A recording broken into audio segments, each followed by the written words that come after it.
see most of the human race killed off because it is unworthy. It is unworthy of the gift of life. I don't care what society thinks. They're nothing anyway. They're no better than me. Until we hear the safe word, we will not stop.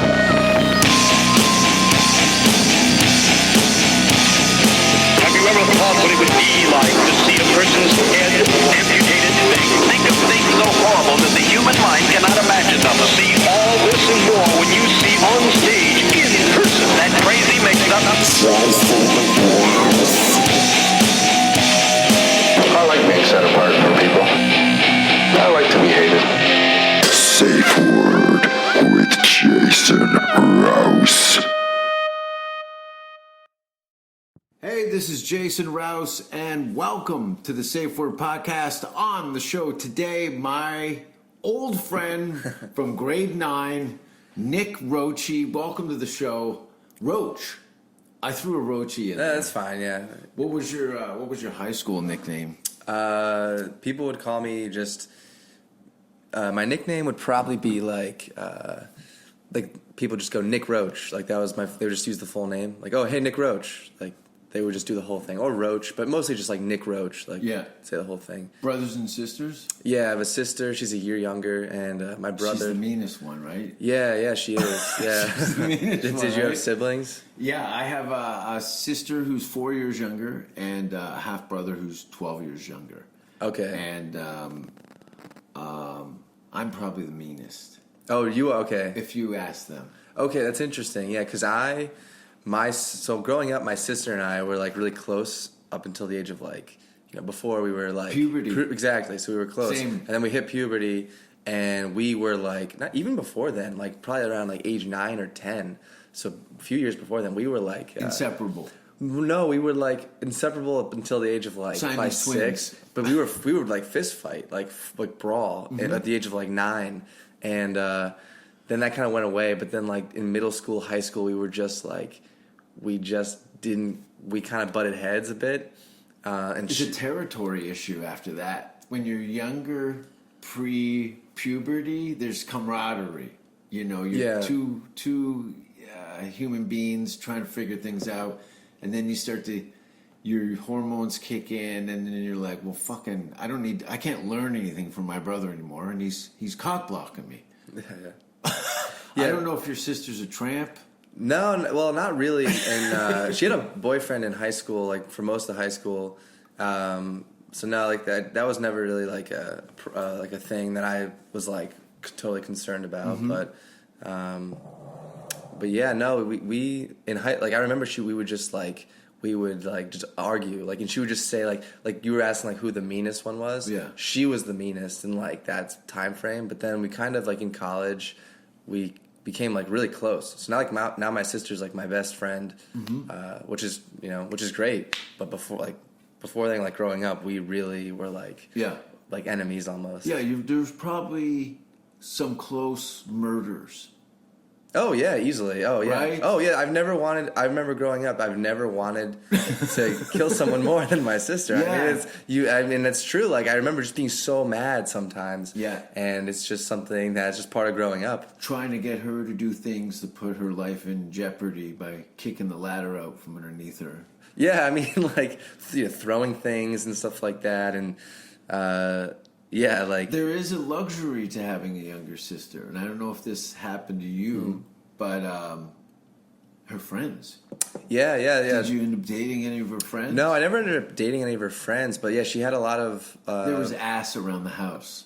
Yeah, well, yeah. I mean, I guess she had a lot of really beautiful friends, so that was a plus, and they knew me, so they would say. They would say hello. I got and a stuff fat like friend for you that you would love.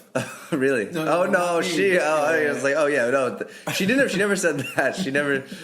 Yeah. I got a pig for my brother. That'd be so funny if she was like, yeah, I got someone. Some. But no, like. So that was cool. I know, but I never dated any of her friends. I mean, that would have been great though. She had some really pretty friends. Yeah. That's the thing though. Somebody that's only a year apart from each other. Girls that are your age at that time are not interested in you. They're interested in Uncle Fuck over here. And so you're left with like, you got to get a sports car. Yeah. and a gun. Or play sports, Yeah, you have to put yourself in a high status situation so that they think that they're going to have an up.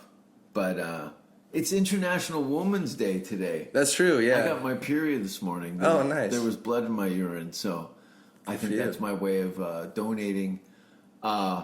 Connecticut, right? Yeah. You're from Connecticut? Yeah. The only reason I know of that is the first Eminem album.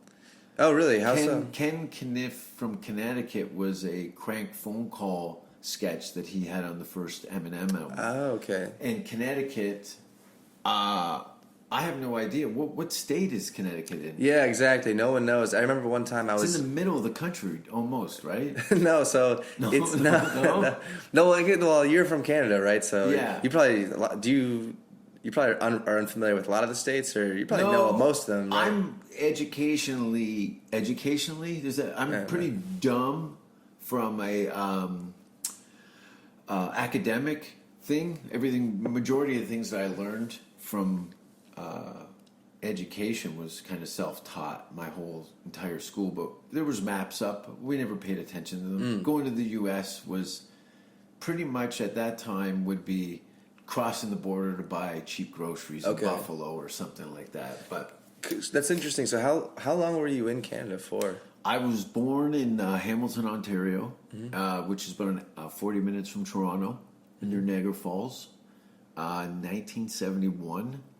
And then I moved in 93 to Vancouver, at the other end of the country, to kind of more or less start my career. I kind of ran out of options, and I was I was in a bad spot, in my life. At my 21, I think I kind of had enough and had the senses enough to kind of take a look around and see that this wasn't really a place where I was going to have any successes other than have a stable job in a steel mill. I lived in the Pittsburgh is what I've been told of Canada. Was it kind of like 8 Mile, that sort of? Totally 8 Mile. A lot of these things, these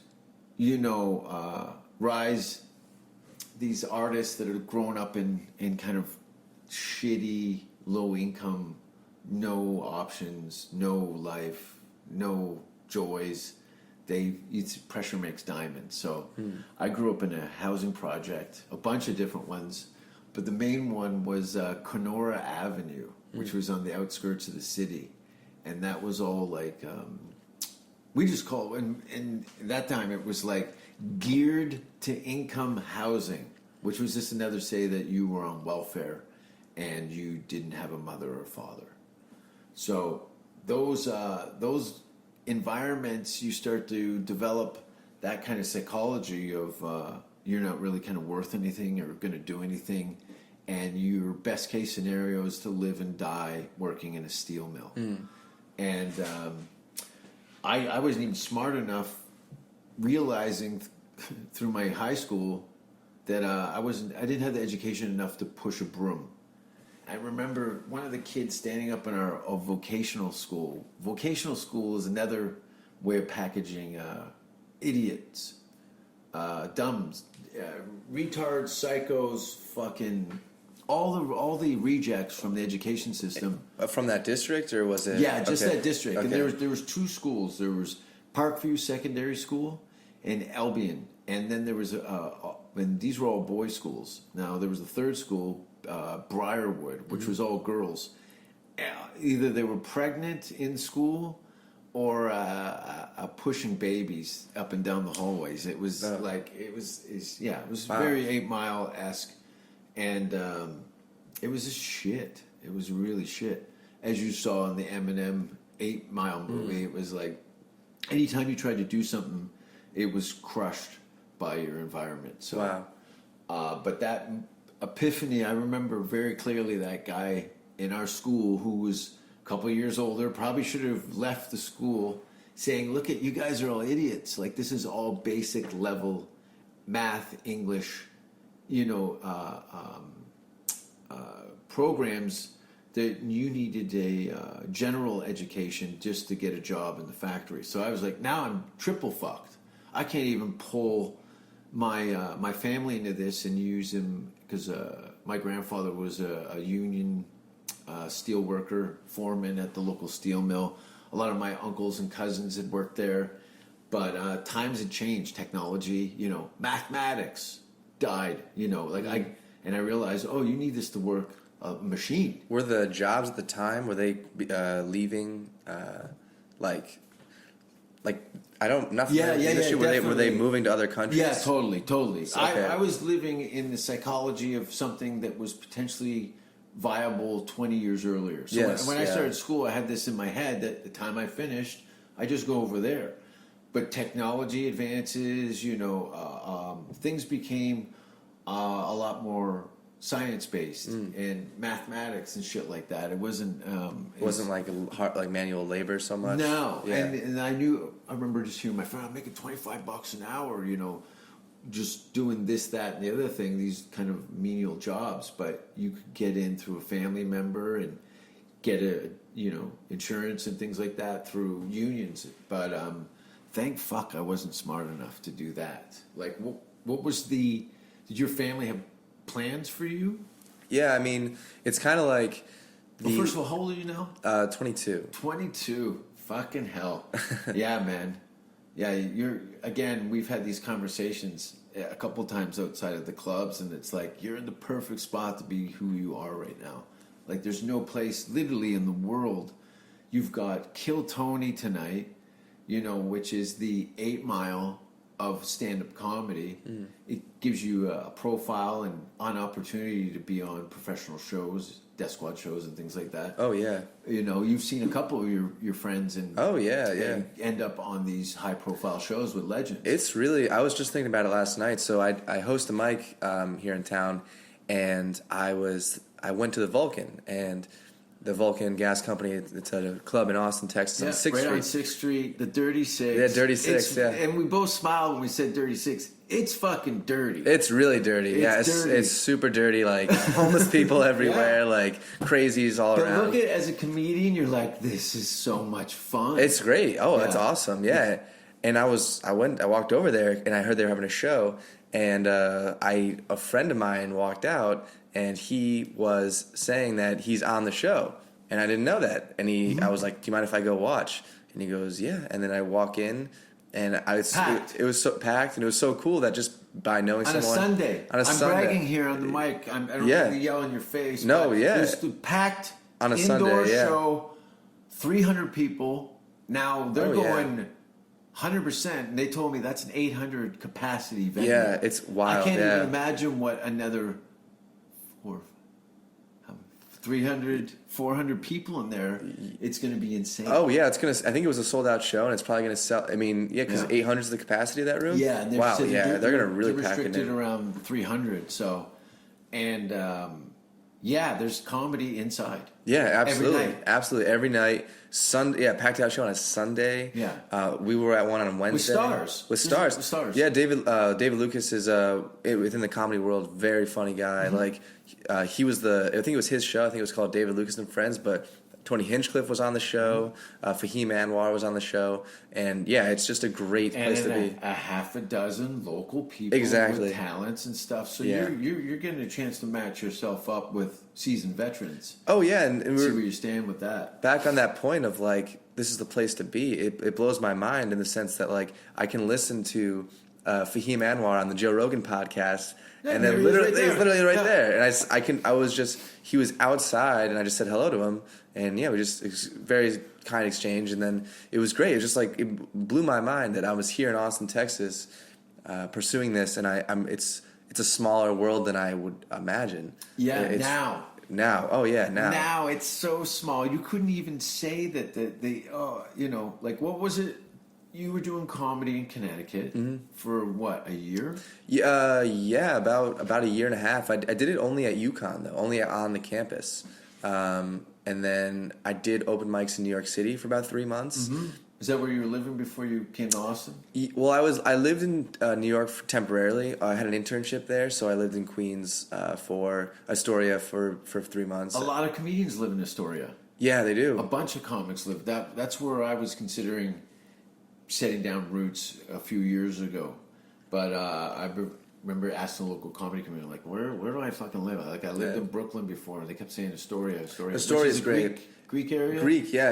Astoria is really food, cool. Right? Great food. It's really cool. It's like I love Greek food. Yeah, it's good. It's Just good eat a stuff. fucking pile of it, man. Yeah, like the baklava and all that stuff. Oh man, the feta cheese. baklava! I could eat probably 6 pieces of baklava. Oh, yeah. And ruin my entire Slovaki dinner. Yeah. You know, Czechoslovakia. I'm mispronouncing it. You ever eat Greek food with Greek people? Never. I would love to though. It's loud, it's aggressive, and hilarious. Oh yeah. I'm speaking specifically about a Greek comedian from Toronto named Angelo Zaroukis. Okay. And you go into a Greek restaurant with a large Greek man, you know you're going to eat like a king, and it's going to be top notch. So, yeah, baklava. What is it? Fuck, it's delicious. It's a dessert. It's phyllo dough. Yeah. It's with honey and nuts, and it's layered. And Pistachios. Pistachios Ground too. Pistachios on the top. Oh yeah. Yeah, Greek food's pretty consistent, especially when you're traveling and stuff. Don't eat Mexican food in Finland. It looks like someone puked a burrito against the wall and then scraped it down onto a hubcap. There's just some places you can't. I'm surprised they even have Mexican food in Finland. So was I. That's why I Wow. went. It was a full-on Mexican restaurant in Damn. somewhere in the north of Finland. But you'll find How many Mexicans do you think actually work there?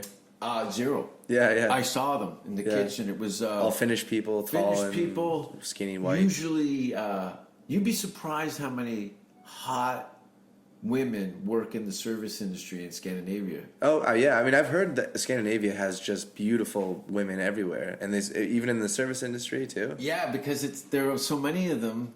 By default, their summer job is by a girl who's like a solid 9. Yeah. And she doesn't know how pretty she is until she goes to America and sees all the slobs. Yeah. And then guys are just throwing money and dick out the window as they're getting off the plane. Mm-hmm. That's never happened to me. No one's ever thrown a dick. Oh, actually, someone did throw a dick at me once. Really? Probably more than once. A music festival in England called Download Festival.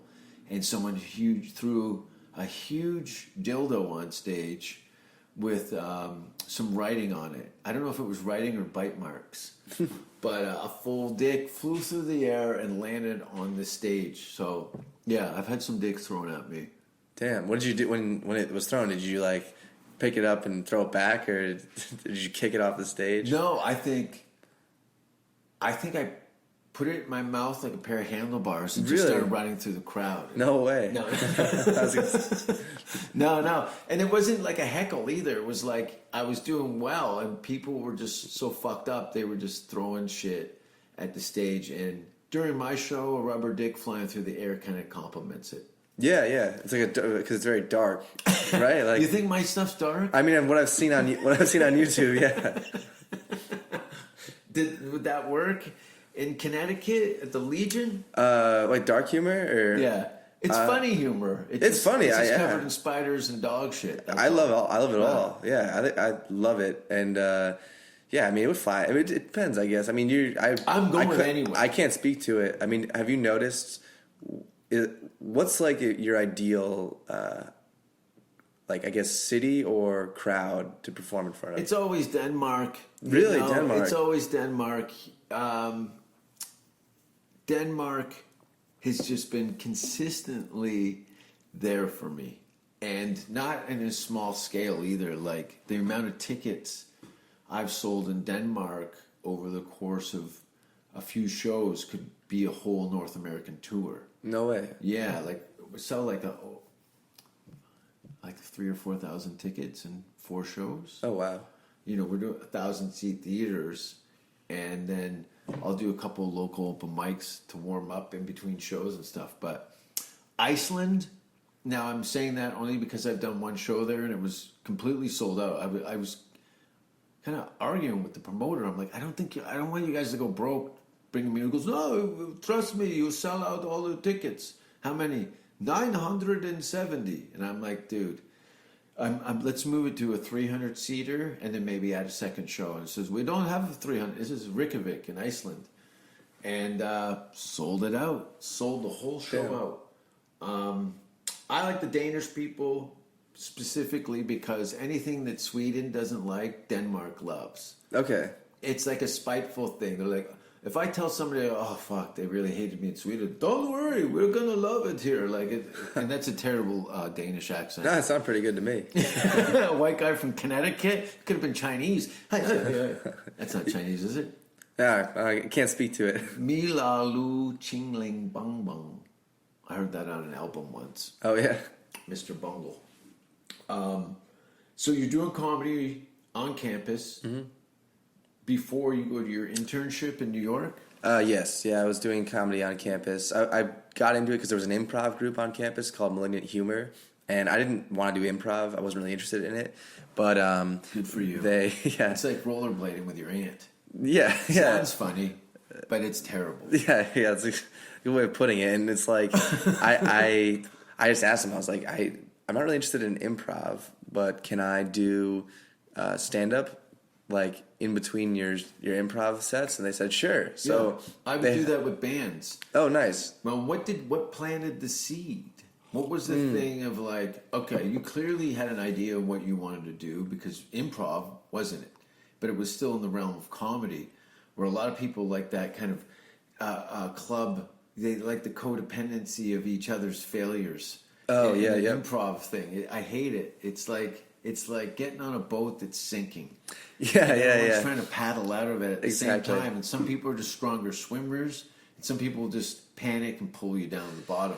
Yeah, Comedy, you're just captain of your own ship. That's true. And the thing I noticed about improv too is like I tried it a few times and I would do it and I would freeze and I wouldn't know what to say. Yeah, like, 'cause you're like, what do I do right now? Yeah. I don't know what to say. And you don't want to hang out with losers. Yeah. They're losers. Yeah, a lot of the time. Yeah, a lot of the time they're tough to be around. It's like they're kind of downtrodden people that are like, Yeah, looking for a community. yeah, Maybe somebody at some point told them they were funny, and that's all they needed to try improv for 5 years. Yeah. Because there's the improv thing is they know that there's failure coming. Where comedy, you just want to climb to the top of the ladder and be the hero.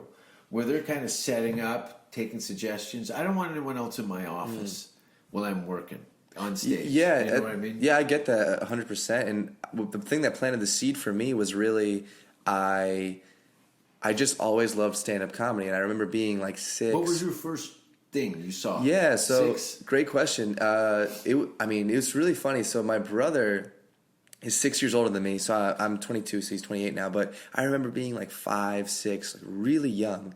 And my brother we had iTunes at the time. iTunes was huge, and my brother was somehow able to get all of this George Carlin. Like we had I think because our neighbor may have had George Carlin CDs, we downloaded it on our computer.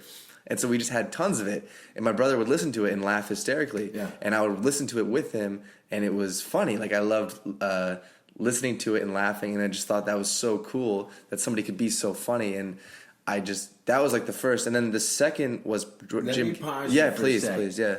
George Carlin is your first introduction with a brain for engineering. Yeah. Now, I think George Carlin is possibly the best comedy engineer. As far as putting elements and making them all work together in unison. You know what I mean? Like, Yeah. And that's a great, first introduction to comedy, opposed to, I don't know, something that doesn't really have any weight or longevity. There's so much stuff coming down the pipe. But anyway, yeah, I see that. No, and it's I agree completely, because George Carlin is almost like with words. He almost is like a craftsman with words. Like he makes words, sentences, and he's a writer. So his thing is like his stand up is almost like a poetry. Like he's planned it out, and it's almost like he is just on one. Like it's funny, George. I don't know if you agree with this, but George Carlin, like I can tell kind of what his phase is, basically on what drug he's on while he's doing the comedy. Like when he started out, he was kind of like, like, hey, Hippy how's it dippy, going? yeah, Hippy dippy, like weed. And then like in the 90s, it was a lot of cocaine or Sure, a something. little high energy, a little more sweating, a little skinnier. Yeah. But anyway, that's the separate topic. But Jim Gaffigan was probably number 2. Yeah. Jim Gaffigan, I was like 9 or 10. The Pale, right? Beyond the Pale, yeah. Beyond the The Pale. Hot Pockets. I remember my whole family watching it, Yeah. and we were all dying laughing. And I remember thinking, like, oh my God, that's so cool. Like, one guy on stage can all you need is a microphone, a stool, and that's it, and you can be funny and entertain laughing people with your family. Exactly. Yeah. That's a thing where, you can't argue Gaffigan's abilities, and people. He's super clean. Yes. Yeah. Super, and when I say super, he's just doing palatable, very well done stand-up comedy, and that you could share without being embarrassed in front of your Exactly. family. Yeah. Share with the 5-year-old, and you lose none of the skill or ability. Like, even though you're watching it in the comfort of your home, it's just as much as a reaction that you get from somebody that would be like myself, filthy I remember seeing Jim Gaffigan at the Hollywood Hostel in LA. He'd come in, this is early 2000, and with Ian Bagg and Brody Stevens. Oh, nice. And Judith Freelander. Oh, wow. Yeah, That's I a remember stacked that. show. Yeah, this was an open mic on a weekday. It was an open mic. This is an open mic. This is 2001. I'm 150 years old. So 2001, I go to LA in the fall, and a friend of mine, Canadians that live down there, said, "Oh, there's an open mic," and sometimes some names come in and blah blah blah. And I remember Brody and Judith and Jim and Ian Bagg. Ian Bagg and Jim Gaffigan were friends, or still are, I guess, at that time. And watching Jim workshop ideas that would inevitably be on TV. That's really fascinating. Yeah. That's really cool. I would love to be a fly on the wall on that. Like, just to see a legend like workshop a bit. Like, and he's just a very good observational comedian. Like, he can take anything from him and his wife pen. were writing partners. Yeah. That's really fascinating too. Not a lot of comedians will say who helped them. Sure, there's probably some ego element, and not to mention, like, once if you guys split up, now your Abbott and Costello craftsmanship is, now you're missing a leg. Yeah. Now but they're lucky that they have like 13 kids and shit. Yeah, like right? tons. Yeah, Yeah. he's I don't not think going so. anywhere. Yeah. Seems like a family dude, and I've Totally listened to a lot of family interviews dude. with him, and yeah, he's very like, his wife's very religious. I don't know if he is, but yeah, he's an interesting dude, and He's a big man. He's a big man. He's a big like white physically. guy. Oh yeah, he's Oh, a super tall, thick guy. He's a huge dude. Yeah. Yeah, I think he played football. I believe it. In college. He's but- got the shoulders. Yeah. Another guy who's a giant is Bob Saget. Yeah, I met Bob Saget at UConn when he performed. It was like a meet and greet thing. I didn't realize how tall he was. Yeah, he's like, I'm 6'1", and he was like towering over me. Yeah, and here's another one: family entertainment on television, but his nightclub act is brutal. Did you see him perform? Bob Saget? Yeah, and I mean brutal in the sense that it's filthy. Oh, yeah. He's filthy. Oh, incredibly, yeah. It's so interesting. And he's another Canadian, too, right? No, Norm Macdonald, Canadian. I thought Bob Saget's not Canadian. No. Oh, damn. Okay, so No. I got to mix up Norm MacDonald. Norm and him have some, I guess when they were TV stars, they kind of looked a little bit alike. But yeah, comedically very different, for sure. But Carlin, and then now what happens? You've got that seed planted. Yes. You kind of, now I'm supposed to go get an education, but I'm thinking about comedy. Yeah. So How many years of engineering? So then so it was Carlin, Gaffigan, and then the final, the big three, I should say, is then Louis C.K. Yeah. I still personally think he's my favorite of all time. I think he's here at the end of April. I heard he's gonna be at the Creek and the Cave. I don't know. Well, rumor has it. Who knows? Rumor. T.J. Miller. Rumor. Well, it's confirmed for Tom Segura is going to be there the first week of April. That's awesome. Yeah. Wow, I can't wait for that. I know it's going to be great, and he's moved here. Yeah. A bunch of people have moved here. Yeah. It's amazing. This is the new. Austin is like the new. It's like Silicon Valley of comedy. It's wild. Yeah, it's wild. This was something?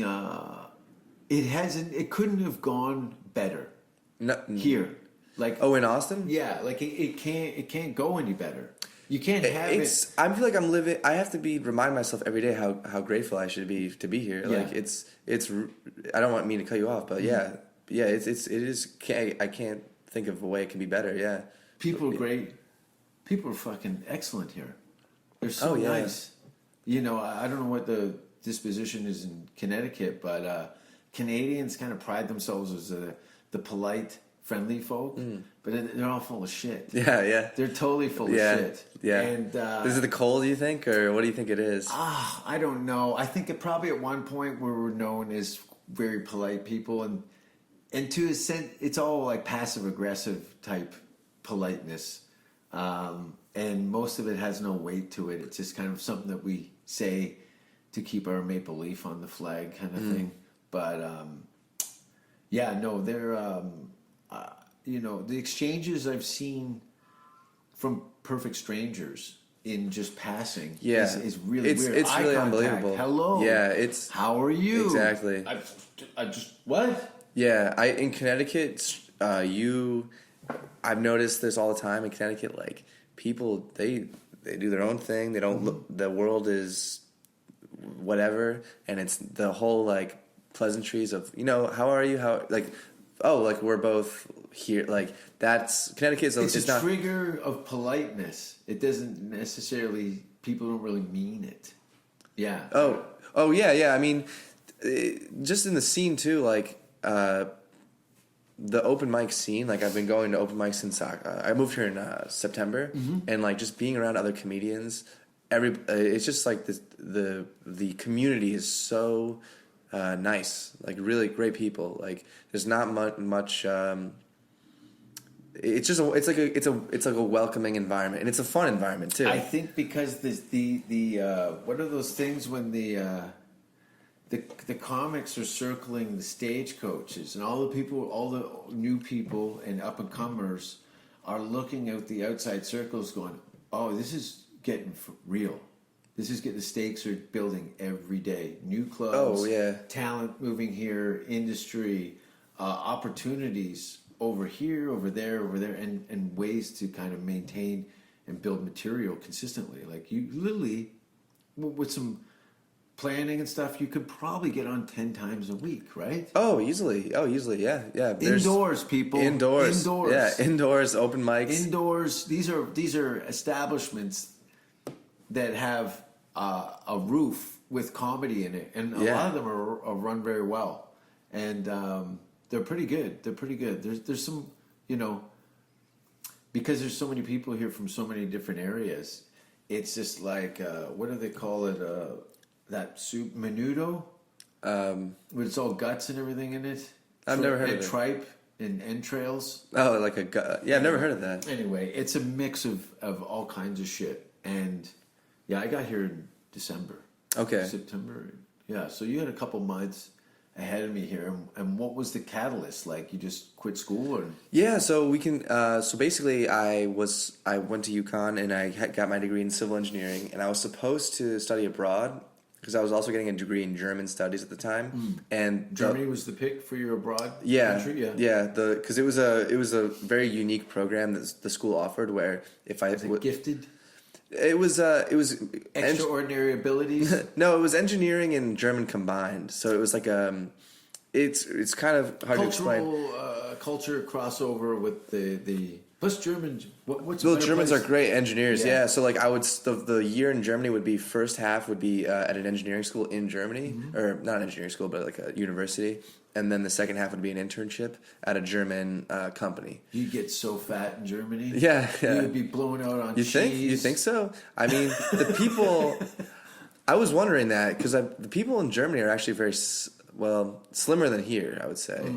But yeah, their food, the beer, I would probably it's gain some weight. I'm gaining weight right now here in Austin. I'm trying to lose weight actually. Just the food here is like the barbecue and the beers and stuff like that. Well, I've run into you.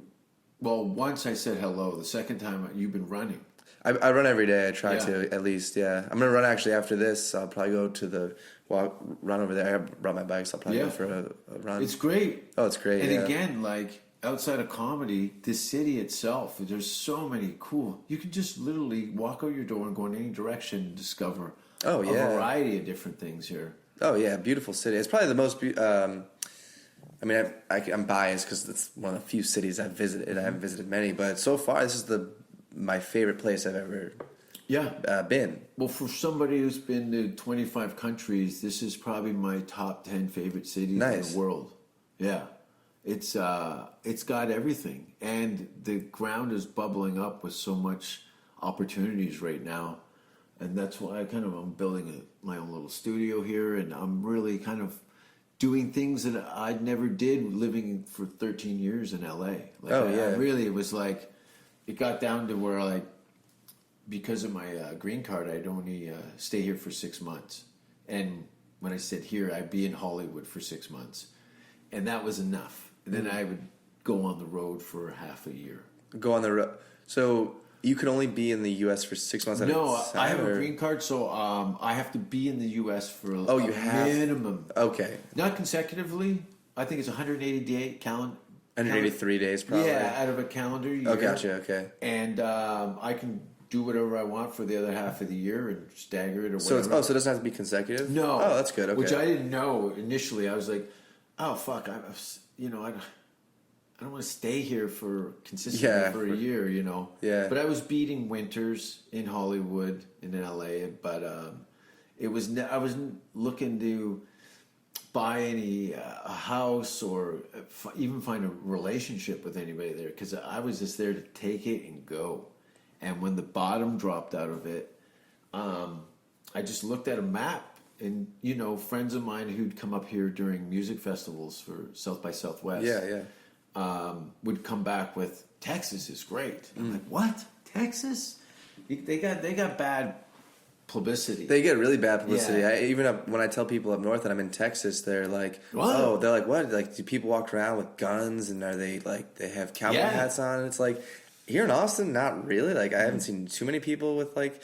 And guns and cowboy hats aren't bad. I don't mind. I would like to buy a gun and a cowboy hat at some point. You know what? I'm doing that this year. Nice. I'm getting a gun and I'm getting a cowboy hat. Yeah. Have you heard? Someone was telling me a place up north in Round Rock. Shooting? For hats, Belton's hats. Uh-huh. Anyway, he said he raved about it. You can get a custom made hat. They'll fit size your head, everything, leathers. You can get suede. You can get a straw hat, like really high quality, like anywhere from $100 to like $200. But I'm gonna the same. I want to do that this summer. Get a hat. Yeah. I want to buy a gun, but the gun thing for me is I'm not settled down yet. Still lease. on suicide watch. Yeah, exactly. So I got to keep the gun away. But if I go to a bad neighborhood or whatever, no, I'm just kidding. But if I was thinking my lease ends in April, so once I have like a year-long place and I'm like situated, I'm probably gonna get a gun and a dog too. Actually, I want a dog as well. This is an awesome dog town. Oh, amazing! Holy shit, amazing! Dogs. Yeah, like, everywhere. And you've been to Zilker, I take it, like the main dogs running everywhere, like your legs, and they play with each other. And the thing is there's literally about 100 dogs off leash. You hardly hear them barking. Never, not barking. You don't hear them barking. Not hear them barking. They're not aggressive. They're not aggressive. They don't. I want to pet the dogs. Like, I want them to come up. They want to do their own thing. Yeah. You see like a sweet golden retriever, or a sweet whatever, and I want to. I'm like, come here. Like, I want to pet you, and they're like, no, I'm gonna go run around. Because they've dealt with so many tourists coming here and want to pet all the dogs. Oh yeah. So they're like, listen, this guy. There'll be another one of these petters. Yeah, it's around. like pigeons in New York. Yeah, exactly. If I have food, like when me and my friends who went, they had beers there. They were just drinking, and the dogs thought it was food. They realized it was nothing. Yeah, they ran away. They got nothing. They know that people in that city love dogs so much that 9 times out of 10, or 1 out of 10, they're going to get a biscuit. Yeah. Someone walks around with biscuits in this town. Oh yeah, and that's why the dogs are a little snobby. Yeah. They're kind of like girls in LA. Yeah, they're like, oh, you got nothing? You got no biscuits? Then they just run off. Exactly. And hump your friend's leg. Yeah. Actually, I had a dog trying to hump my leg at Zilker, but you were on all fours when it happened. Yeah, exactly. Yeah. And the other thing too is, like, I didn't realize this is Tito's vodka is from Austin. Oh, okay. Right, I didn't realize that. It's vodka? Yeah, Tito's vodka. It's like a big vodka brand. Like in Connecticut, like the Connecticut people, like, they love Tito's. I don't know what it is about it, but it's an Austin thing. And I thought it would be advertised more, like around in bars and stuff, but you don't see much of it. I know Bert Kreischer is like a huge Tito's Yeah. guy, Tito's and soda. So Yeah. What is your drink of choice? mine is just like a beer. Like I love beer. Like any beer really. Do Like you ever drink Duval? Duval. Belgian beer? Duval. I don't think so. No. Comes in a little red and white bottle. I don't drink alcohol anymore, but that, and I wasn't even a beer drinker near the end, but when I went out to Belgium, like every fucking beer, I'm like, this is a beer. Yeah. I'm like, oh, it's a small bottle, but then I look at the alcohol percentage of It's it. like high, right? It's really high, and you have 3 of them. You take your North American drinking standards to Europe, you're gonna get fucked. Oh yeah. You're gonna get fucked up Because the beer's especially here, yeah. American beer doesn't have any alcohol in it, so you're triple fucked. I wonder how many people go to jail on holidays drinking European alcohol. Yeah, that's wild. Yeah, that's I true. should have about 50 times. Yeah, in Canada, I was bar. well. I wondered. Yeah, I was wondering this. Like, so here in America, like Coors Light, Bud Light, Miller Light, all these light beer. Like, we love light beer. In Canada, do you guys have that light beer thing? Or Sure. Okay, but do you get like Bud Light and all that stuff there? Yeah. Okay, I just didn't know if it crossed the border. All the major American brands. It's funny to come to the U.S. and see Canadian brands. Yeah, It's like Labatt. imports. Yeah, Labatt's. What's a good Molson. Canadian beer that I should keep an eye out for? Look at, Labatt. I never drank Molson products, which is also a well-known Canadian brewery. Molson and Labatt's were when I was growing up, and I always drank Labatt's. I always had bad experiences on Molson, but Labatt's Blue. I don't even know what's on the Canadian beer market right now. Yeah.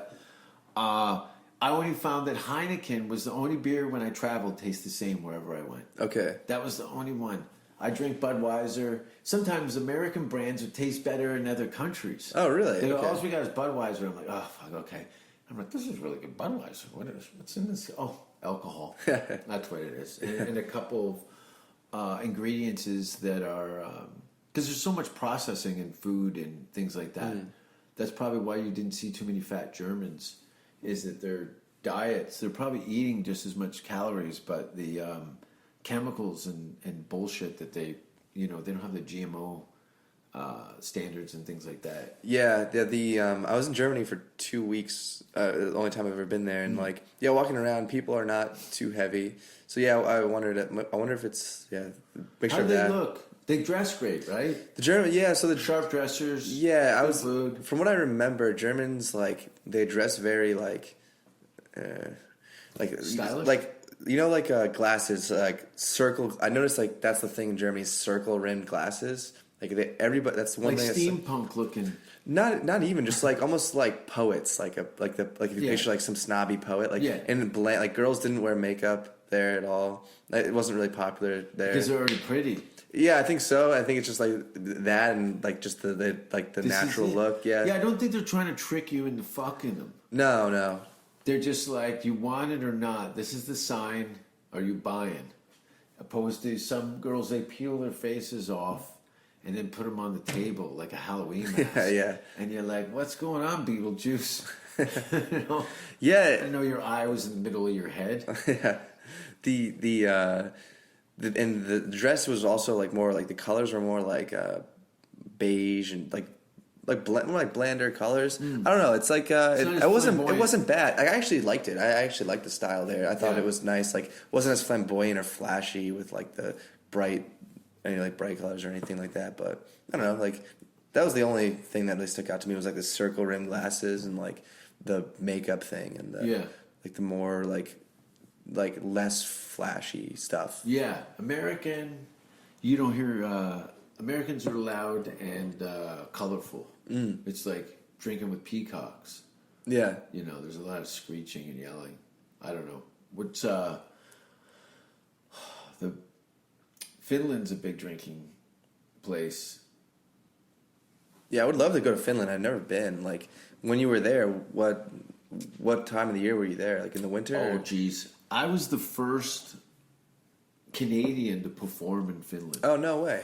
So when I moved to England, I went to Edinburgh Festival in 2003 to check out what the UK was like, and I knew that the Edinburgh Fringe, which is a month-long arts festival in Scotland, I knew it would be kind of one-stop shopping, kind of like what's happened here in Austin, where everything is just kind of brought into one area, and then I could kind of see the lay of the land. And then I met a Finnish comedian who just moved to England around that time. We became friends, and I was running out of places to visit. You know, I've been up and down England so many times, living in London, from north to south, and Scotland and Ireland and Wales and Isle of Man and various places around the UK.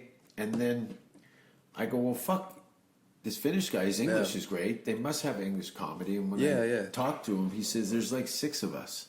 No way. Okay. Yeah, he goes, there's 6 comics. They're all my friends, and that's it. And I'm like, well, you guys understand English. Let's do some English shows. I don't even care if you guys do it all in Finnish. But they were doing English shows with me as the headliner, and they were great. I think I probably did about 6 or 7 tours in Finland. No way. Okay. Yeah. Wow. And if you really want to know about Finland, you talk to the Finnish comedian who lives here in the States now, Ismo. Ismo. Okay. Yeah. I think I may have heard about that. Yeah. Is it ISMO? Yes. Okay. Yeah, Ismo. He was one of the first comedians that I met. Literally on the first day I got to Helsinki, and we all drank like. Was it like beers or vodka or what? Like, Oh God! Well, first of all, in Finland they have a drink called yalu. Yalu is cognac and whiskey. Oh, no way. mixed together. So, from what I understood, in a broken history lesson here, the Finnish farmers fought back the Russians, and to celebrate their win, they had a celebratory drink, and all they had was cognac and whiskey. So they pour them together and formed this nightmarish. jeez. Yeah, it's fucking. My hand's sweating talking about it because I've just had so many traumatic. Killed one of my friend. Drank himself into a snowbank and froze to death. No way. Wow. Which happens a lot in these Nordic countries where they drink so much and they freeze to death. They don't make it home. Like because they're trying to go home, black they out, black and they out. stumble. Yeah, Oh and man, no one that's finds them in the morning that's all the time. awful. Yeah, And that's the thing where you gotta have friends around, like people with you, someone to shepherd you home. there's no shepherds. No. If If everybody's drunk, everybody's wasted. Like there was a couple nights where I was like, I couldn't believe I made it home. Like, and I'd run from them. They would have a thing. My friend Pekka, rest his soul, he would come over with those round serving trays and drop them on the table, and it was just yellow shots, and they called it the yellow tornado. And I would try and get away. Yeah, and yeah. They would just get a hold of you and make you do all the shots. Yeah. And I wasn't even a shot. Like, okay, we do one. But there would be 13 shots of whiskey. And they had a thing, they go, we brought you some Finnish wine. It was a bottle of vodka. Wine. yeah. And a knife. A guy gave, they're big on knives in Finland too. No, and saunas too. I take it. Yeah, there would be so many of the gigs that on the back of the bar or the venue we were performing in, the manager, we have a sauna. You want the sauna? In the comedy club. My God. Yeah, and when I say comedy club, there's no comedy clubs. These were music venues. Gotcha. Kinda like that makes sense. Volcom. Yeah. Same kind of shit. And we just do a comedy night there, and just this, people would show up for it. But a lot of drinking. I think I pissed my pants in Oulu, which is way north. And the band Lordi. Oh, that's from Jyväskylä. Tampere? Anyway, I'm going through all my Finnish towns, but... Do you know any Finnish from Kiitos. Kiitos means thank you. Okay. I usually learn the yes and no's and please and What's thank yous. yes and no? Kiitos is thank you. Fuck, I can't remember the one. I remember my friend's stepdaughter trying to teach me to say cucumber for about 20 minutes. Yeah. And it's kokoro. And I know Finnish people are listening to this right now going, that's not how you say it either. I still can't do it. Finnish I couldn't even attempt. It was so, it's kind of like Russian-ish, where Swedish and Norwegian, Yeah, had a lot of English. That's right. Yeah, it's interesting. Swedish and Norway, their language. I didn't realize this till later, but Finnish is like its own, entirely own thing. Yeah, it's weird. They're like the Mexicans of Scandinavia, is what I call them. Really? Okay. They have a totally different thing. Norway and Finland doesn't acknowledge them. Denmark doesn't acknowledge anybody. Yeah. And Finland doesn't give a fuck. Yeah. And that's how that goes. So, Swedish, super conservative, more not as like they think I'm deranged. In Denmark, they're like, I hope he kills himself. It'd make for a good story, you know. And Norway's just cool. I find the further you go away from the capital, the better the shows got. So when's the last time you were in touring in Europe? In Europe, that was I don't know, year before last. I was in Denmark. I shot my special. Sorry, 2 years ago. Okay. Yeah, December of 2 years ago. I'm releasing my special soon. Everyone relax. I filmed my stand-up special in Copenhagen. Nice. It'll be 3 years in December, and I've been sitting on it. I was waiting for a release date from an industry-related thing, and then COVID happened, and then I put it on the shelf. And I have the last comedy special in front of a live audience. No, okay. Nice. Yeah. It's pre-COVID. No one's seen it. Nice. Okay. So I'll show you a little bit of it later. Yeah, please. It's pretty sick. And you can see how my English in front of a Danish audience is seamless. Yeah, because they all know English up there. Perfect. Yeah, perfect English. Everybody speaks English now. Like you probably, in Germany, it wasn't, you could probably get by a little bit with people, you know. Did you run into people? Yeah, so that's it's very fascinating. So like English is if you're generally if you're educated and like pretty much everybody knows English. If you go to college, you know English. The only issue is like if you're talking to somebody in a service job or like I don't know, like somebody uneducated. Someone uneducated, then they wouldn't know it. Cause, and a lot of time it's very interesting. There's so many dialects in Germany that like one Germany might one person like someone in one part of Germany might not be able to communicate with someone in another part of Germany just because the one person in one part of Germany their dialect is so strong that and they're uneducated, so they can't types probably hicky kind of small town people. There's places in Canada on the East Coast, in the Maritimes, this closest side to Europe.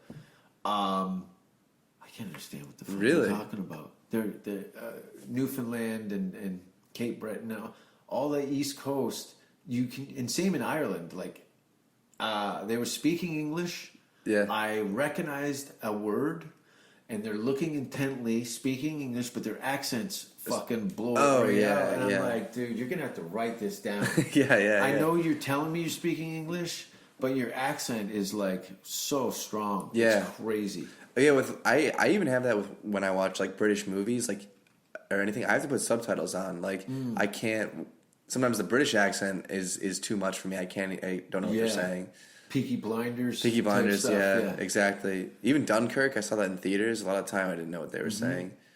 Well, traveling will open it up. You'll start to gain an ear for certain dialects and start to fill in the blanks where somebody who's never really been exposed to different cultures and stuff is just like lost. Yeah. You know. But again, travel. I love traveling. You're curious. I want to keep doing it, Yeah, I mean, it's exciting too. I think with the vaccine rollout and everything, like I think travel is going to be booming like within the next few months. Because I don't even know if I can go to Europe. Like, are Americans even allowed to travel to Europe right now? I don't know, but I'm going to be in Denmark in April. This upcoming April? No, next year. Okay. Next year. I was waiting to see what happened with all the outdoor European music festivals, and they've all over the last 6 weeks. It's 2021 now. Or so, what year are we in? 21. We are in 21. Yeah. We are in 2021. So it's 2022 next year. 2022. All the lineups and stuff that we're going to be over the course of the summer. And when I say outdoor music, these are 100,000 people. At these festivals. I'm sure you've seen them on various YouTube shows with your favorite bands, and then they show the crowd, and it's like just to see. So all that stuff has been moved to summer of next year, and I'm gonna I'll probably be in Norway in the middle of April and then slowly start working my way across. But until these festivals, in the spring of probably January of next year, everything will probably be locked up as far as who's going to be doing shows and who's not in the new year. But yeah, I love it. I like being a fish out of water. I think I spent so much of my early part of my life alienated through various things and situations I was in that I feel very comfortable being completely out of my element over and over again, and being in a strange place where you can communicate and you don't know anybody and you're doing the thing that you love is an awesome feeling. Yeah, how did you first get involved with touring outside of the country in Europe? Well, it was like, I started doing comedy in 96, and then by the late 90s, friends of mine that I idolized and looked up to, senior in Canadian show business, would start to go to England. England was a big thing. Like Russell Peters, I think, was really Russell into going Peters. there, right? Russell Peters is like, he was the guy who was like, oh, fuck, Russell's going, and a handful of my other Canadian friends, and then there's a reason for that. They come back, I was just in Hong Kong and Dubai and all these other places that were so close to England, and just flippantly they'd go over and do a bunch of gigs, like, Dubai? What? You went to Dubai? Oh yeah, they paid me like this amount of money, and I was like, really? I'm going to this shitty town in Canada for the sixth time, and it's getting worse. Like the Chuckles or something. Just any shitty, So I found out I knew my grandfather was English and my grandmother was Irish. So my friend asked me, he goes, well, I go, how are you working there? Like, don't you need a visa? He goes, well, my grandparents were Scottish. I go, my grandparents are English and Irish. And like from England? Like Yeah. Oh, Grandmother was born in Cork, and my grandfather's from Grimsby, England. Because I was wondering that, because Canada's a commonwealth of the UK, so even if you're just like a Canadian citizen, you still need legally to work there. You have to have some documents. Yeah, the Commonwealth doesn't spread that far into the luxury of just showing up and cashing checks. Yeah. You'd have to have permits and things to do tours and stuff like that, but that opened it up for me, the rest of the world, when I found out I was eligible for an ancestry visa. Nice. So, and they were okay. I get what you're saying. I just had to get my long version birth certificates. Yeah. Showing the bloodline. I didn't know that's how that worked. That's interesting. So just by having a relative who was born there, a grandparent who was born there, you can legally. You should, you said somebody's from Ireland in your family. Yeah, well, the Irish thing. There's a lot of Irish people in New England, so the Irish thing actually goes so far back. We don't know anybody who. How bad's a New England accent? The New England one is like, It's got a kind of a... Well, it's interesting. So, when people think of the New England accent, it's like, there's a few. So, there's the Boston one where it's like, Park the Con, Bahaba, not pronouncing your R's and all that stuff. And then, that's the one I think of. And then there's more like, I don't even know, that's the only one I could really think of. Otherwise, it's just kind of like... It's not nice, is it? The New England accent? Yeah, but it's like, do I sound like I have a New England accent to you? No. Yeah, it's like, it's weird. It's like, it's almost like there isn't really a New England accent to me other than the... You just sound like white. Yeah, exactly. Like white dude. I could be from Iowa. I could be from, Pittsburgh. Well, Pittsburgh has its own accent probably, but it's strange. It's like... in a film, no one would figure out where you were from. Yeah, someone asked me that. They go, I asked somebody what my accent was. It was in Germany, actually, and I asked him, what did I sound like? And he goes, it just sounds like Netflix talk. That's great. What a luxury that you were bland for everybody. Yeah, I guess so. I'll take that. There is one thing I noticed, though, in Connecticut, and my grandma, she's older, she has a bit of a... When you say the name of a day, she goes Monday, Tuesday, Wednesday, Thursday, as opposed to Monday, Tuesday, Wednesday, Thursday, Friday. She was in a motorcycle accident? No, it's just the way, it's like a dialect. Yeah, I've heard people Sounds talk like like that. Yeah. Monday. Tuesday, Yeah. Yeah, it's like, I don't know what it is. It's like a work. She never went to college or anything, like, just Connecticut her whole life. My dad's side is all like Irish working class family. Alcohol abuse. Incest. Yeah, so my dad, well, the alcohol abuse, yeah, not the incest, not that I know of, I hope not.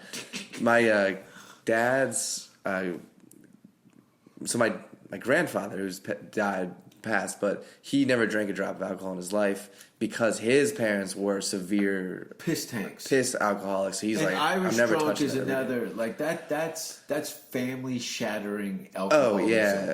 yeah, Yeah, I've seen.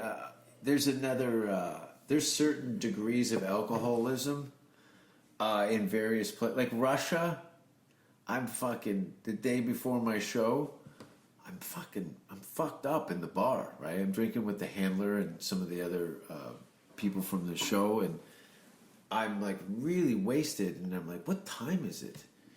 And it's like 3. What time does this place close at? And they're like, "There's no last call in Russia." Yeah. I saw a girl fall on her face off the chair, and then put her back in the chair, and then put a drink in front of her. Damn. It's like this girl's she's gonna die. Is it like common in Russia to just like be like, oh, let's do a shot of vodka? It's like 1 p.m. Like, oh, like not even for a party, just to like have like almost like having coffee. Like, oh, let's want to do a shot. Is that sort of thing? Sure, exist? a lot of it. You know, holidays hide. Christmas time, you'll go blind in one eye drinking with one of these fuckers. Like, yeah, there's the alcohol consumption on another level. That's why I don't miss any of it because I did it with the best. Yeah. In a bunch of different countries and live to tell the tale. And if you don't believe me, call anybody who's ever been on the road with me. My last tour in Europe, I took a Sam Walker comic from Canada, from Calgary, Alberta, and every city we went to, the promoter would say, "You're lucky he's not drinking. He's a real handful when he's drunk." Yeah, and so much so that people were reminding me about situations, and we were walking. Sam had just got to Sweden. We're walking down the street. This guy gets out of a cab, all stumbles, and his face is all tattooed. He's like, "Jason Rouse," and I'm like, "Hey." He's like, "You don't remember me? I got out of jail like 2 weeks ago. You shit in front of that McDonald's." And then Sam looks at me and goes, his story checks out. He knows you. I took a dump in front of that McDonald's. I forgot about that. Thanks for reminding me. I think that's why I can't get into some of the local bars there. But Oh wait, yeah, really? yeah, I had a couple things where I remember we went back to this bar in Stockholm called Kelly's. And I didn't know I was drinking there the night before. So I went back there the next day during the day to sit on the patio and have a cocktail. And I see the bouncer's just like mean dogging me as I'm walking towards them. I'm like, "Hey, how you doing?" And they're like, "Hey." And the manager comes out and goes, "What are you doing here?" I go, "Oh, we're going to have a drink." He goes, "You don't remember last night?" And I'm like, "No." And he goes, "Well, you put your mouth under the beer tap. And when I told you to stop, you told me to go fuck myself and was throwing chairs around." And I'm like, "I'm so sorry. It's not normal." Yeah, it's that normal. Yeah, I did that a lot. But anyway, yeah, getting reminded about your blackouts could be like somebody's telling a story about somebody who's behind you. Yeah, that's interesting. I'm fortunate in the sense of my drinking that I will throw up and get the spin and spins before I black out. So you got a safety. Yeah, exactly. My safety is if I throw up, I'm like, that's it. I'm gonna black out. I'm gonna black out, or I get the spin. I don't know if you must have like the spins where the room is just boom, boom, boom, boom. I get that before I black out, but that will probably save your life. Yeah, I think so. And I don't even really like getting. It's only when I'm with my friends that I get to that. Yeah, I don't even. Do it. Yeah, but I had a friend who I went out with, and he black like. I've never had that moment where I've been out, I've woken up, and then walking out and been like, "What did I do last night?" Because I'm curious, because I've seen people have that experience, and like in my mind, I would think like, "Geez, I would be terrified. I would be scared. Like, what if I punch You someone in have the face? foresight. Yeah. A lot of these guys, you're lucky, like not lucky, but you have the common sense at this age and stage of your career that you're going to jump over those potholes that some of these, you probably see this amongst your peers. The guys, they're like, that guy's a fuck up, that guy's going to blow it, this guy's a piss tank, like tons of abilities, but it's all poisoned with their lifestyle. Yeah. Yeah, it is interesting to see that kind of stuff, and I'm still so new to the scene where it's like I will have a thought where it's like, is that going to be a detriment, or is that person going to totally surprise me? It's like I can never tell. I can never really figure it out. So I try to remain like, I don't know. I'm still trying to remain like open to everything. Like, it's no, I see you're very it's, observant. I see you kind of just looking over and assessing things constantly. Okay. Yeah. And that's a good thing, because everyone's a me, and then you're looking at them and going, why is that guy going me? He's that. Yeah. Yeah. Try to be like an observer, like kind of see everything and watch the fuck ups fall flat on their face. Yeah. No, walk over their corpses. Oh my god, yeah. I've seen a couple of those, and those are like just spectacles to watch. Like, but yeah.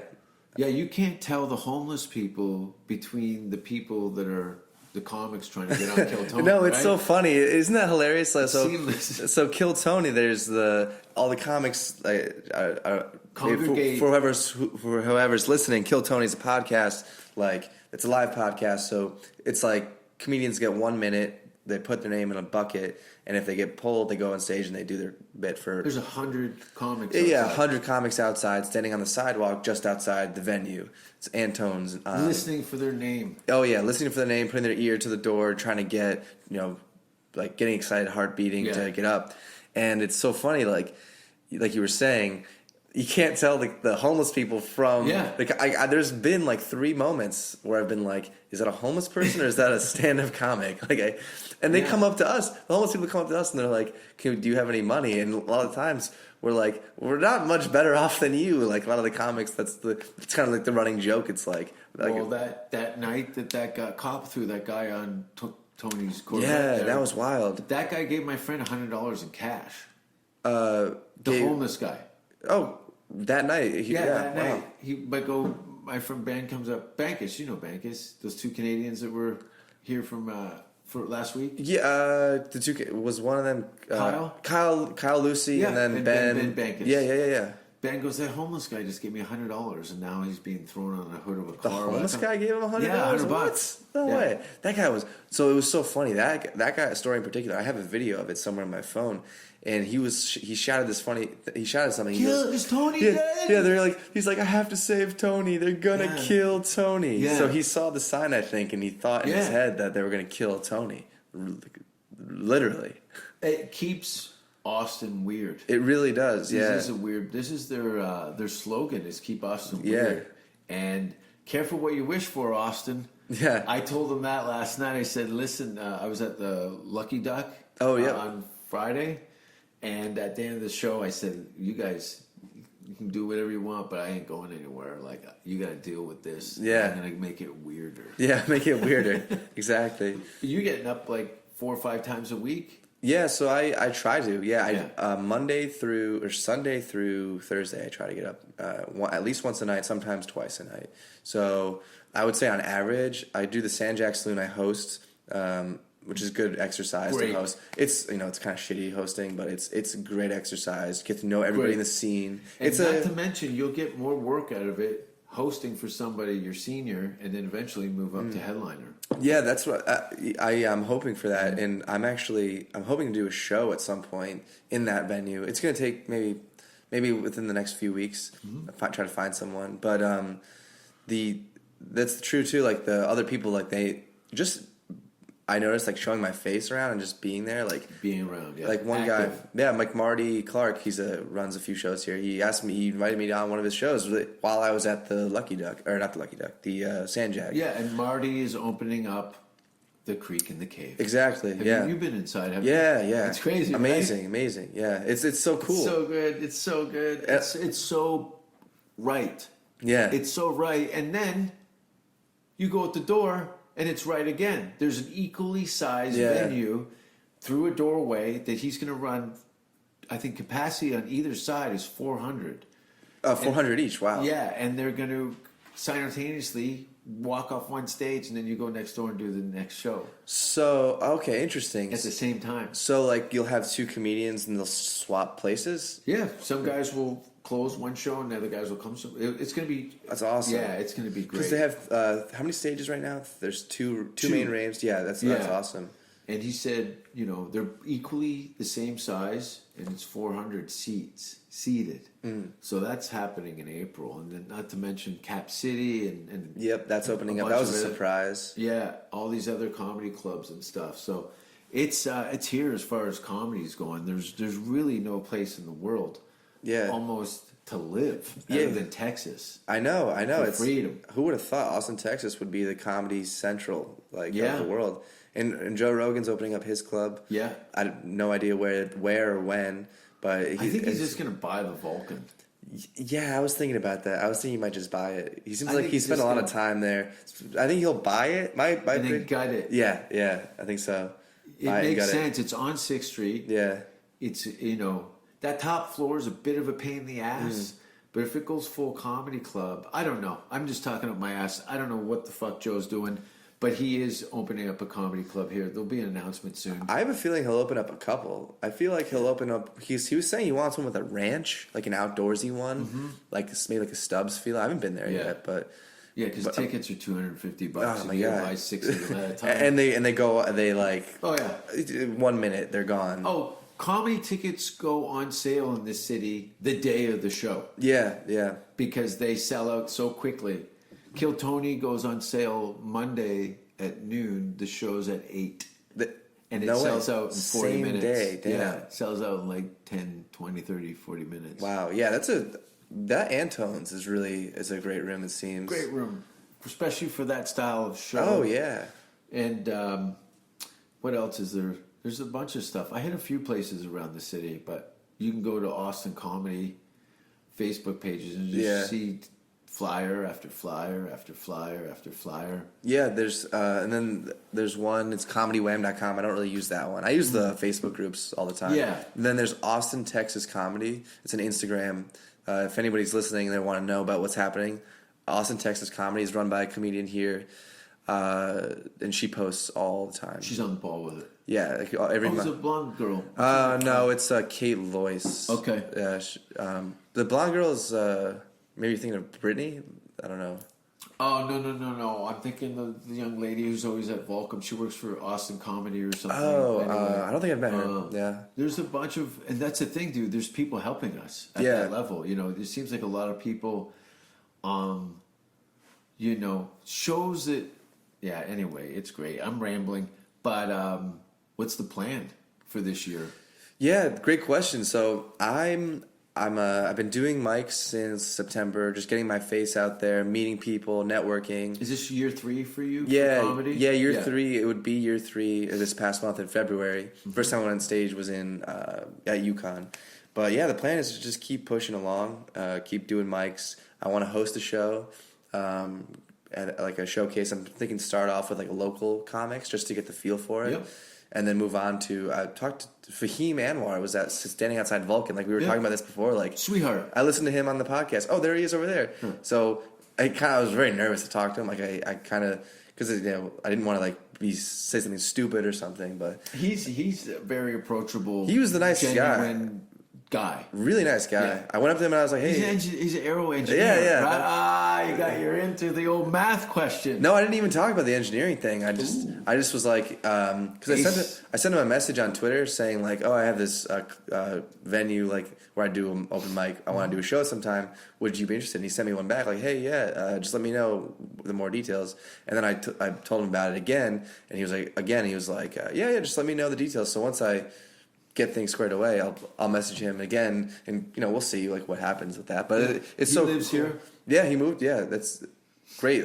Tim Dillon, I don't know if you're familiar with him. Yeah, I know Tim. Yeah, he's here. Giannis Pappas. Giannis Pappas, I was surprised at that. Yeah, me too. Big New York Especially guy. who's such a close friend of mine never told me that he was moving to my city that I'm living in. So now I got to go to his house, kick the door in, and urinate on him. Yeah. On Giannis? Yeah, I'm going to eat like 6 sticks of raw asparagus. Yeah. And give him the old power spray. Yeah, he's Greek too, so you can hold down his arms and eats, Rub some Souvlaki souvlaki on on his him, yeah. chin and a little feta behind the ears. And Yeah. smash all those toenails with a hammer and throw them into a wood chipper. There you go. That'll do it. I think that's Tzatziki sauce. Yeah, exactly. Make some tzatziki sauce and spit it on him. Well, spring. Yeah, you're going to be in full swing by October. You're going to find, because then everything is going to be in place. It's going to be all the clubs and things are going to be open, and you got a good rapport. You keep showing up with the shows and stuff. It's I'm excited for everybody, including myself. That's the thing, that it seems like there's enough fruit on the trees that we can all make something cool out of this. Oh yeah, I agree with that. Very supportive scene, and everybody's helping each other out, and yeah, I'm excited. I'm just gonna keep pushing, keep going. Yeah. I mean, I got to keep writing a lot. That's one thing I'm slacking on, is writing, but it's hard because it's like everyone's figured. I see a look of concern on everyone's faces, of concern and excitement. They don't know where to stand and what to say, but just be awesome, and then it will come to you, kind of thing. Be undeniable, and you won't be denied. And then you'll headline your own show in fucking Connecticut. Is that the dream, to give your family the finger from the stage and go, fuck you guys? Yeah. No, so it's like, my dream really is like, I would love to, it's different now with the pandemic, but like my dream was to like live in New York, like Manhattan, be a comic, like a Jim Gaffigan or Mulaney, and live in New York City, and then do clubs there, like within the city, and then go on the road and tour. That's like what I was thinking. And like when I was in college, I was like, if I was like, I was doing this engineering thing, but if I had any wish, or like if a genie came down, I was like, I would love to be a stand-up comedian. And well, this is better than living in New York. Oh, easily, yeah, right here. I lived in New York. You're going to get tenfold opportunities from just. Oh yeah. You've been here. There's going to be even another rush of last-minute people trying to clam onto this thing, but you've already put down some solid tracks. You got Fahim to look you in the eye. Yeah. You're a hero in your hometown. Yeah, exactly. Yeah, Connecticut comedy is not really. There's not much. Yeah, I can't even think of many stand-ups that come from Connecticut. It's you. I guess You're the guy who's got to represent your hometown. Yeah, I should. I know it's interesting too. I didn't even think of this. Like, so many of my favorite comedians come from our neighboring state, Mass. Louis, Bill. The list goes on. There's so many. I'm not even. I can't even think of at the moment. But like Joe Rogan comes from from Boston or from Massachusetts. It's like Connecticut, though. On the other hand, if you look at comedians from Connecticut, it's like I don't even know if I can think of one. This is your job now. I guess so. This is your gig is to put Connecticut on the map. I'll try to represent it. Represent. What's the team colors for Connecticut? So that's the thing. We don't even have any teams. And there's not even any teams. No. So it's all on you. I guess so. Yeah, because another thing I didn't even think of is like New York's right there, and all the New York comics. So New York's got all these awesome comics. Oh, yeah. Massachusetts got all these awesome comics, and then Connecticut and Rhode Island are kind of screwed. Like they got nothing to offer really. So it's your gig now. You got it by 2000. What are we at? 2021. So 2027, you'll do your own 1 hour special, and then you go home and fuck all those girls that made fun of you in high school. Yeah, that'd be awesome. Yeah. You don't want them now.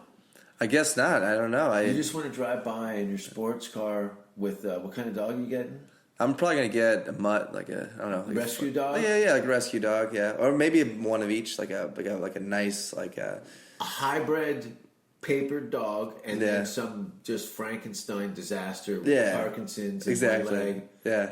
Yeah, The two combo, yeah. I like that. I wanna get like 6 Rottweilers in a chariot. And Oh, just nice. That'd be run through sick. parks, right? Yeah. You do 1, 2. Yeah, you do 2 Rottweilers, 2 Rottweilers, and then yeah. Yeah, I mean, I can't imagine anybody that would get in your way if you had Fuck that. no. No, Especially I'm nobody. naked on the back of the Oh chair. yeah, no one's messing with you there. Don't fuck with me and my dogs when I'm taking No. them for a walk. And you could do that in Austin, Texas. I don't even think you can get arrested for doing that. No. Keep it weird. They're totally taking full advantage of being eccentric. Yeah. Oh yeah. I love it. Yeah, completely. I mean, Zilker Park is one of the best places to go to in Austin. Just go at night, any day of the week, Monday, Yeah. Tuesday, whatever. People just dancing, playing music, playing soccer. It's like I think we should steal a dog. you could. No, Yeah. we. Oh yeah. I'm going to need someone, because if I steal a dog, I'll get shot. But if you look over and go, it's from my grandmother, I'll be able to get away with it. That's true. Yeah, I can help you with it. You Just can go to help me if you yeah. get murdered. Your Campbell's Kid cheeks will keep me from the electric chair. There you go. Yeah, we can do that. We can work together. It'd be very easy. Just go to Zilker, get some biscuits, like you were saying. Yeah. Throw them in the car. We got a dog. Fuck, I love it. Thanks for being on the show. Yeah, thanks for having me, man. Where can people find you on your social media? Yeah, so I'm on Instagram, just I think with Nick Roche or Nicholas Roche. You can find me there. Then Twitter is at Nick_Roche1. So yeah, that's Awesome. I'm looking forward to doing some gigs with you. Yeah. And maybe we can make some money this year. That'd be unbelievable. Yeah. Cool. Thanks for listening, everybody. Lots of stuff coming up. But I'm not going to tell you on this show. I'm going to tell you maybe on the next show. Stop! Stop! What happened was true. The most bizarre and brutal series of crimes in America.